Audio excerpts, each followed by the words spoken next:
My name's Denise.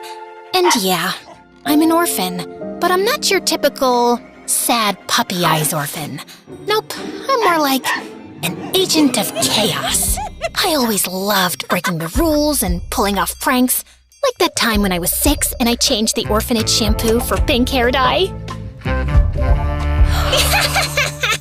You guys look like you're about to drop the hottest K-pop album of the year. Denise, I told you not to do this again. But you're always saying we should brighten up the place. And sometimes I traumatized the other orphans. They say that if you say her name 3 times in front of a mirror, she appears. Denise, Denise, Denise. You summoned me? Ah! Mommy! You don't have a mommy. You're an orphan. And the people in the orphanage really tried to support in their own way. Hi, Denise. My name is Martha. I'm the new social worker, and I'm here to help you. But let's just say it didn't quite work. That creature is beyond help. Wait, she's just a little girl. That's not a little girl. That's the Antichrist. Aw, I love it. That'll be my new nickname. Over the years, some families did try to adopt me, but usually the first meetings ended up with them running away in terror. What? It's just fake blood. Okay, I'm kidding. It's real blood. So, when I was still a kid, I changed my status in the orphanage system to already adopted. Do not disturb. It was the easiest way to stop all those noisy, we just want to give you a better life families from bothering me. Anyway, I was waiting for my real parents to come claim me. Of course, I'd never met them, but I was sure they weren't like the other adults. In my mind, they were super special and cool. Maybe criminal masterminds pulling off daring heists, or spies living under fake identities, or outlaws on the run, too dangerous for a normal life or to raise a daughter. Just some years later, I got to meet my real parents, and they sure weren't what I was expecting at all. One night when I was 17, I was in the director's office, just replacing his stress meds with laxatives, when suddenly, a door at the back caught my attention. With my expert lockpicking skills, I had the door open in under a minute, and inside, I found the records and files of all the orphans. It wasn't hard to find mine. It was a little larger than the rest. There were reports, complaint forms, and even some newspaper clippings of the times I'd escaped the orphanage for a while to pull off some of my more daring feats. Oh my God! It's like someone made a scrapbook of all my greatest hits. Then, tucked between all the chaos, I saw it. An old page with 2 names under the heading Parents. My heart stopped. Carmen and Henry Blandon. Sure, their names didn't scream criminal masterminds, but they were there, and there was even an address. That same night, I stuffed my file into my backpack and ran away from the orphanage. After a couple of days of hitchhiking and borrowing some strangers' cars, I finally arrived at my parents' address. It was a suburban house with well-cut grass and a family car. It wasn't what I was expecting, but I was ready to know the truth. I was about to approach the door when it suddenly opened, and I finally saw them. A woman in mom jeans who looked like she hadn't updated her haircut since the 90s, and a man who looked like he got excited about filing taxes. Don't forget our dinner date for Blandontine's Day. Wouldn't miss it for anything. You, me, dumplings, and slow dancing in the kitchen. You sure you can handle that much romance? Only if you wear those socks with the little tacos on them. Ew! I wanted to scream, get a room! And just then, a girl about 13 years old walked out, wearing a high ponytail and a unicorn backpack. That had to be my sister? Ew, I forgot it's Blandontine's Day. I'll see you at 7, honey. Hopefully my breakup with Gary will be quick and painless. Wait, who's Gary? The mole on your dad's back. He's having Gary removed before dinner. I'm leaving now and never asking questions again. Don't run from your stepmole, Andrea. I'm blocking this whole thing from memory. As they all drove off, I was fuming. Not only were they painfully ordinary and extremely lame, they had another daughter, one that they kept. All this time, they were playing happy family while I counted cockroaches on the orphanage walls? And right then and there, I decided I was gonna do everything in my power to destroy their fairy tale life. So I tailed them from a distance, all the way to Andrea's school. The first step of my plan was to infiltrate the family. And this pathetic unicorn princess was my way in. I walked into the school with the confidence of someone who'd been going there since kindergarten. I couldn't join Andrea in her class, so I spent the morning lurking around, waiting to catch her at recess. But when I walked into the cafeteria, I saw I wasn't the only one who had beef with her. Give me my backpack and leave me alone. Or what? You're gonna call your unicorn buddies?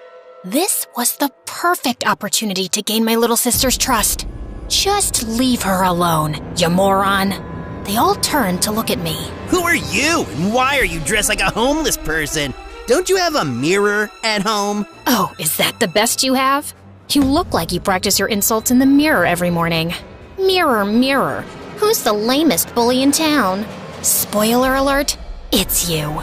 The rest of the kids laughed, and you could see his bravery fizzle out. Why do you even want a unicorn backpack? That's kinda sus. What? No, it's not for me. It sells well on eBay. Right, sure. Big market for used unicorn backpacks. Shut up! You know what bullies and unicorns have in common? They both look better with a horn on their forehead. At that moment, I snatched an ice cream cone right out of the hands of one of his sidekicks, and splat! I planted it dead center on his forehead. The crowd erupted with laughter. For a second, he just stood frozen, tears mixing with melted ice cream. Then he ran off. This is not over! Sure, next time I'll bring sprinkles. As the crowd began to scatter, Andrea walked up to me. Thank you so much for saving me. Don't mention it. We good people have to stick together. You're awesome. I'm Andrea. I'm Denuni Shijira. Yep, that's the best I could come up with. Nice to meet you, Denuni Shijira. That same night, Andrea invited me to her house for dinner. She wanted our parents to meet her savior. Couldn't have planned it better. But I'd be lying if I said I wasn't nervous about it. I mean, I was about to officially meet my parents. And of course, I couldn't go dressed like this. So I went on my own transformation scene, just like in the movies. Except instead of a fun shopping montage, I just shoplifted some clothes and cosmetics from Macy's and got ready in the mall bathroom. Ugh, I hate it. I look like a Tier B Disney princess whose biggest dreams are to attend the Eras Tour and marry a dentist. I walked to the door, took a deep breath, and rang the doorbell. My parents opened the door with big smiles and, after abandoning me 17 years ago, welcomed me into their house. It was a nice place, not too big or fancy, but it felt warm, like a home. I didn't expect it to, but it kind of startled me. I had to remind myself why I was there. Ruin their life. Got it. What's that? I was saying, you guys have a lovely home. Oh, thank you. You're so sweet. You're always welcome here. And thank you for helping her with that bully. Andrea told us everything about it. Oh, it was nothing. It was amazing, Denuni Shijira. We sat down to dinner, and honestly, it was hard to stomach how sweet they were. Like a family-sized bowl of cringe with extra syrup. They had an entire wall dedicated to Andrea's achievements, like she'd cured a disease or won an Olympic gold medal. My orphanage file is much more impressive. And just before dinner, they made me say grace, out loud, full on, thank you for this food style. So, yeah, thanks, Jesus Christ, for being cool.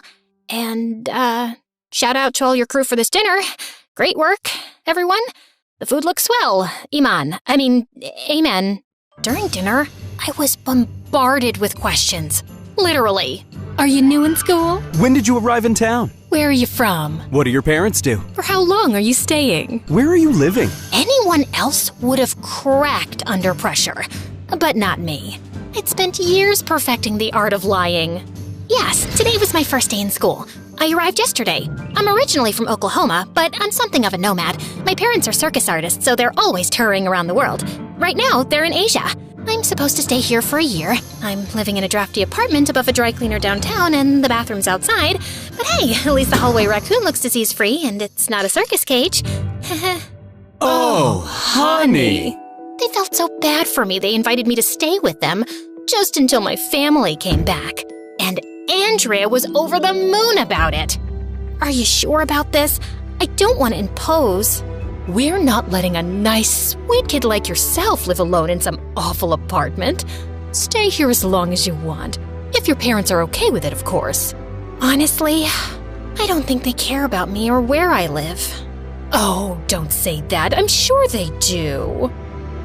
You're staying with us. End of discussion. For a moment, I thought, they're so nice. They seem like good people. Then, I remembered they had dumped me in an orphanage. It would be my pleasure. Step 1 of my plan, complete. I was living in their house, eating their food, and most importantly, not sleeping in a stolen car anymore. Just for fun, I logged into the orphanage's official portal one day. The orphanage had technically reported me missing, but I don't think they were in any rush to find me. My police sketch was basically a smiley face with long hair. I bet they threw a party and changed the locks. After a few days, I realized I couldn't just keep lurking around Andrew's school like that. Eventually, someone was going to notice I didn't actually go there. So I faked some transfer papers, printed them at the library, and dropped them off at the front office confidently. You're not in the system yet, but I'll update it.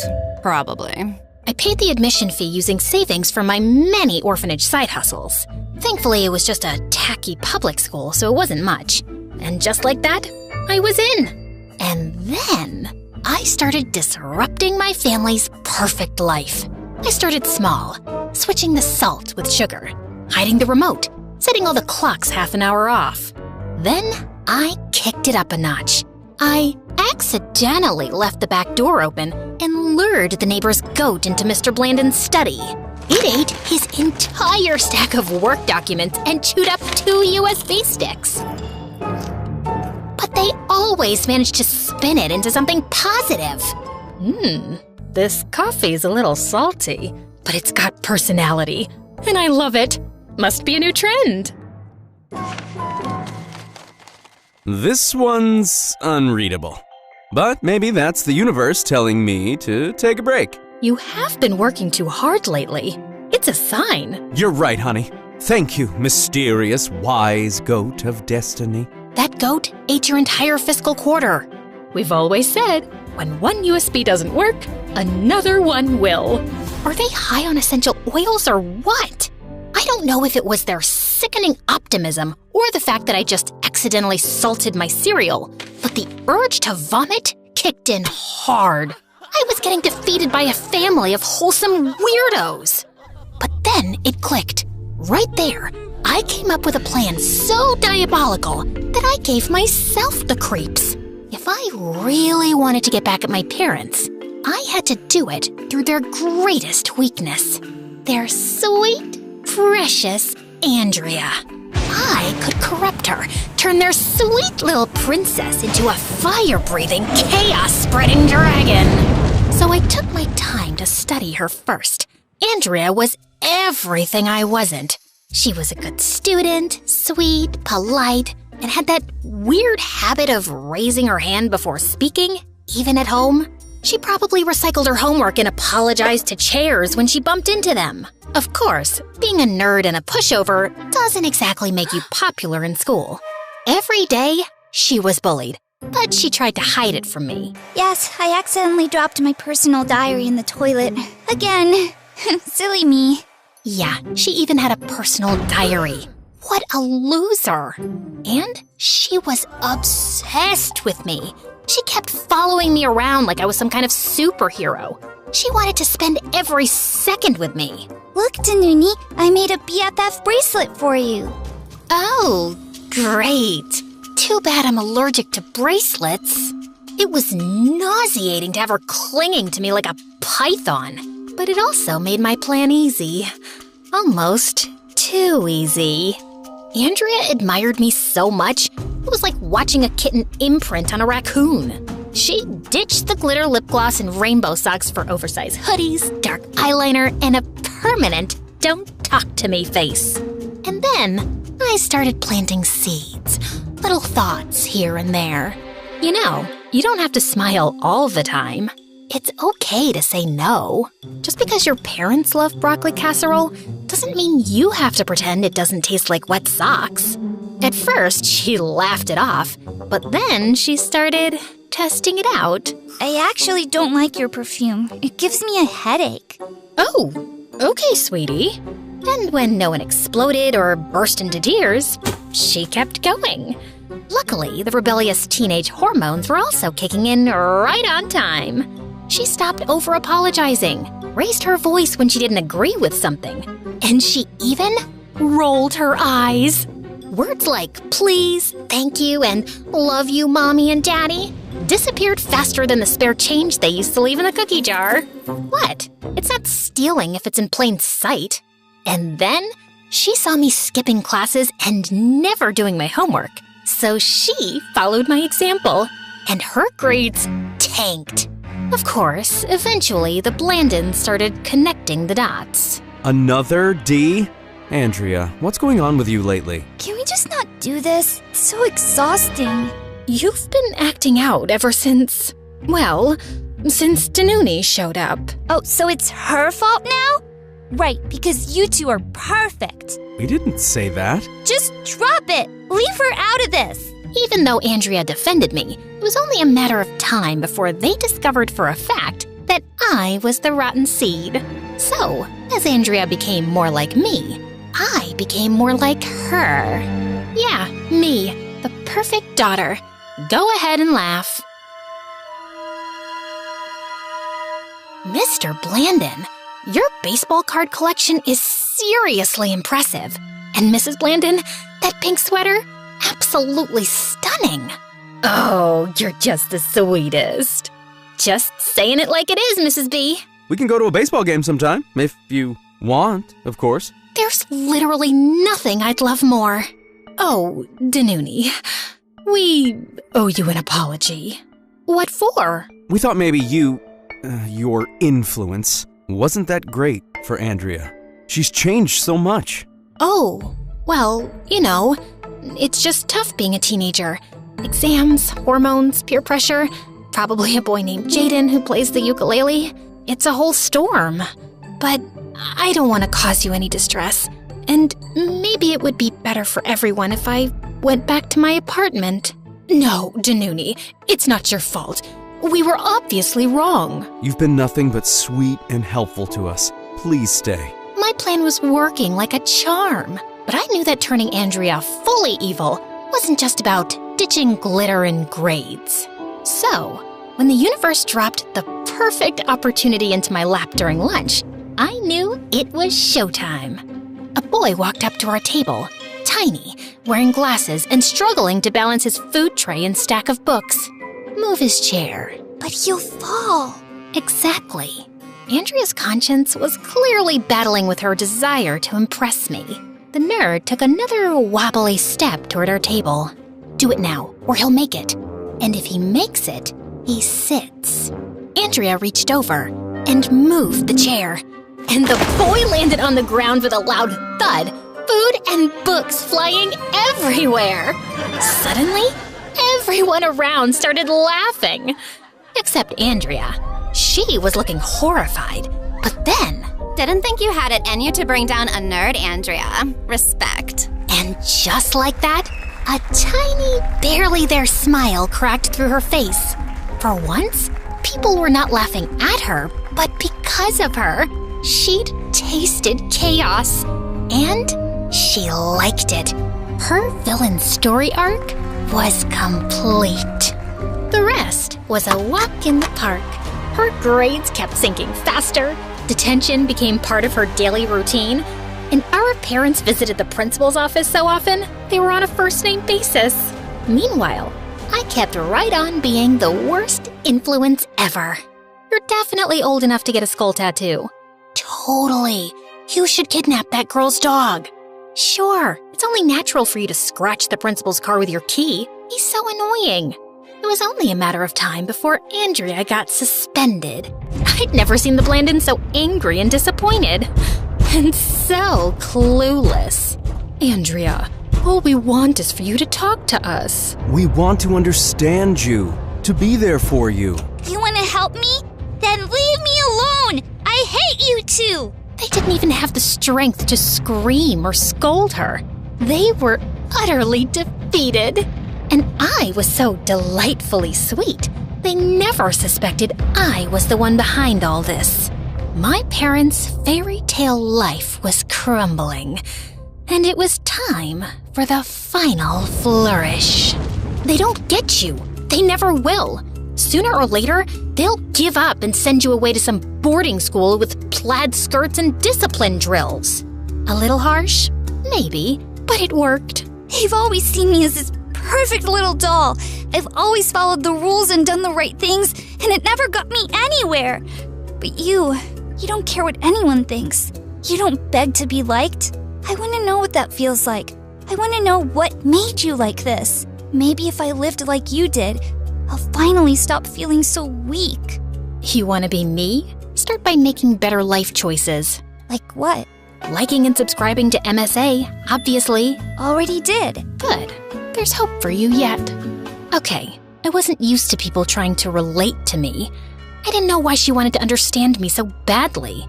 But there was rebellion in her eyes, and I knew she was ready to deliver the final blow. Then, just do what I would do. Blow it up. The next day, Mr. Blandon took Andrea to his office, thinking it would be a chance to bond, which was stupid considering she'd been acting like the spawn of Satan. First, she sent everyone running out of the office by accidentally setting off the fire alarms.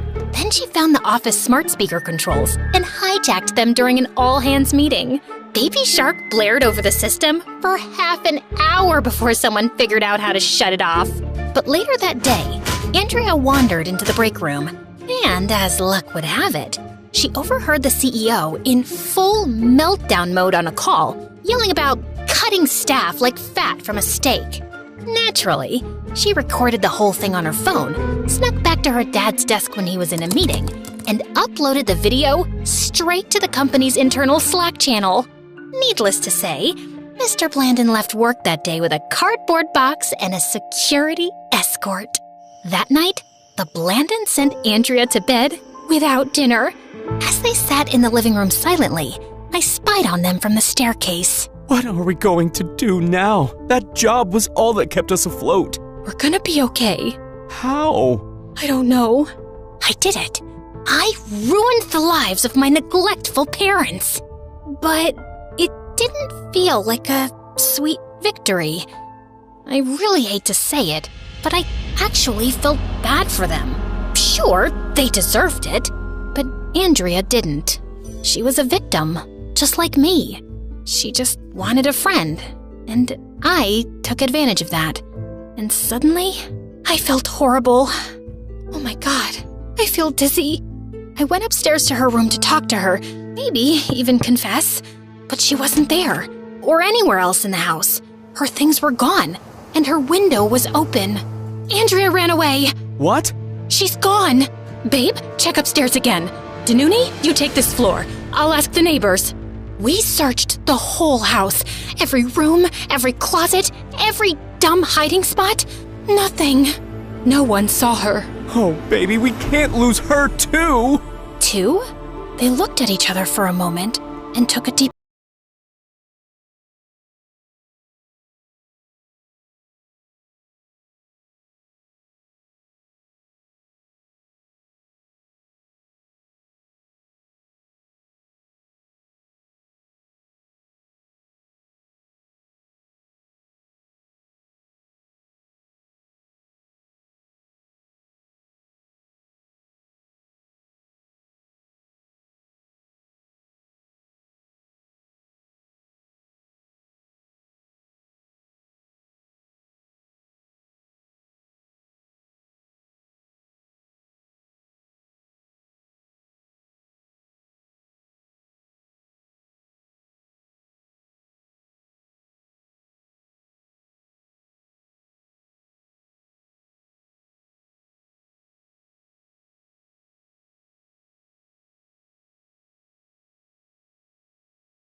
only until we got back on our feet. We were always going to go back for her. But you didn't. Yes, we did. We spent some years getting our lives together, saving money, finding a place to live, and then we went back for her. Why are you lying? What? We are not lying. You never came back for me. That one word hit like a lightning bolt. There was no need for any explanation. They understood everything in a second. Their eyes welled up instantly. Denise. Our baby girl! They tried to hug me, but I stopped them. No! Don't think for a moment that this is a heartwarming Instagram moment. You abandoned me and never came back. But we did, honey, we did. Stop lying. We are not lying. We went back for you, but the system said you were adopted. And something weird like, do not disturb. Whoopsie whoopsie. Well, that was my bad. But still, they just gave up? We thought you were adopted and we didn't want to ruin your new life. Do I look adopted to you? Yeah, I know that didn't make much sense, but I was too emotional. My head was spinning, and I didn't know if I wanted to cry, scream, or just disappear. I just can't do this right now. Please, just let us explain. No, stop. You had 17 years to explain. Now it's too late. I need to think. Don't follow me. They tried to stop me, but I was out of there before they could. I was more than ready to go back to the orphanage. Clearly, the family life wasn't for me. But first of all, I needed to find Andrea. I checked the school, her favorite bookstore, the sad little park where we once dared a squirrel to steal someone's fries. Nothing. Come on, Andrea. Where would you even go? That's when I remembered her words. Maybe if I lived like you did, I'll finally stop feeling so weak.